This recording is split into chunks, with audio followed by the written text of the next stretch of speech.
நீங்கள் பார்த்துக் கொண்டிருப்பது உங்கள் விஜய். அடுத்தது ரொம்ப வித்தியாசமான ஆனா ரொம்ப முக்கியமான ஒரு இசைக்கருவின்னு சொல்லலாம். பம்பை உடுக்கை. வாங்க சார்.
குப்புசாமி சார், இந்த இந்த இசை ஒளியை வந்து இந்த சவுண்டை ஒரு ஒரு அமானுஷத்தோட கனெக்ட் பண்ணிட்டு இருப்பாங்க இல்லையா?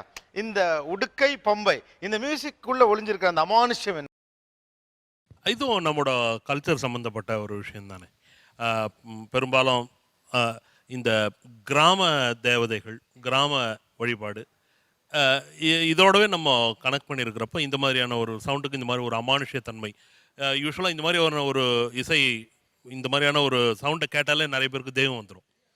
அது கிராமத்தில் யூஸ்வலாகவே பார்க்கலாம்.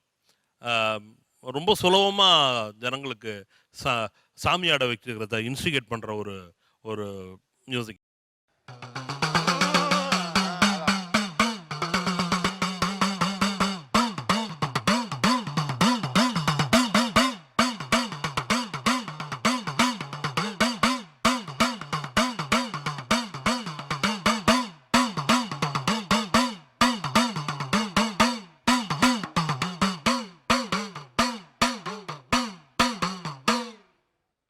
பேசிக்லி இசை வந்து நம்மளோட மூட்ஸோட தான் விளையாடுது. It can impact your modes.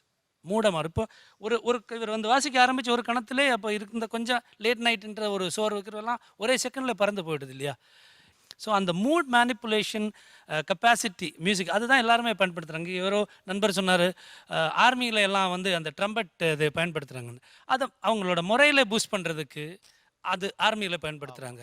தேவாலய இசையா சர்ச்சில் வந்து அதை வந்து பக்தியே இது பண்ணுறாங்க. கோயிலில் இப்போ தெய்வத்துக்கு ஏற்றுறது மாதிரின்னு இவர் சொல்கிறார். அதுக்கு அப்போ மியூசிக்கை வந்து எல்லா வகையான விஷயங்களையும் மூட் எங்கெங்கே மேனிப்புலேட் பண்ணணுமோ அங்கே எல்லாம் அதுதான் சினிமாவிலேயும் மூட் மேனிப்புலேஷன் தான் இசையோட வேலை. ஸோ அது ரொம்ப சிறப்பாக அது எப்படி நடக்குதுன்றதுக்கு கரெக்டாக ஒரு இலக்கணமெல்லாம் நம்ம சொல்ல முடியாது.